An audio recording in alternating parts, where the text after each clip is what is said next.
জগদ্ধাত্রী পুজো শেষ হতে না হতেই কিন্তু শুরু হয়ে গেল কার্তিক পুজো। আর এবার আছি বাঁশবেড়িয়া। কার্তিক পুজো মানেই কিন্তু বাঁশবেড়িয়া। তো বাঁশবেড়িয়াতে কিন্তু কার্তিক পুজোর প্যান্ডেলগুলো দেখার মতো করে। চন্দননগরে জগদ্ধাত্রী পুজোর থিম হিসেবেও কিন্তু এই প্যান্ডেলটা রাখা হয়েছিল।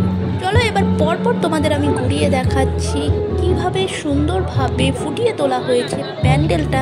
আর এখানে কিন্তু পুরনো ঐতিহ্যকে কাজে লাগানো হয়েছে এই প্যান্ডেলের থিম হিসেবে। সম্পূর্ণ প্যান্ডেলটা তোমাদের আমি ঘুরিয়ে দেখাচ্ছি, দেখতে থাকো। আর অবশ্যই নতুন হলে সাবস্ক্রাইব করে নিয়ে নতুন নতুন ভিডিও দেখার জন্য। এবছর যেন এক পুজোর রেশ কাটতে না কাটতে আরেকটা পুজো এসে যায়। আর মানুষজনও মেতে উঠেছে আনন্দ উৎসবে, একটু ভালো থাকার আশায়। এদিকে দেখো, এদিকে ডলফিনগুলো করা হয়েছে। ডলফিন, এখানে সমুদ্র দেখানো হয়েছে।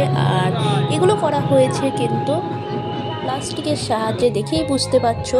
বলতে মানুষ কিন্তু একটু ঘুরতে, একটু আনন্দে থাকতে এটাই পছন্দ করে। তো যখন আমাদের পুজো আসে তখন পরপর উৎসবেই মানুষ মেতে থাকে, যে একটু দুঃখ কষ্ট ভুলে যেন একটু হলেও আনন্দে থাকা যায়।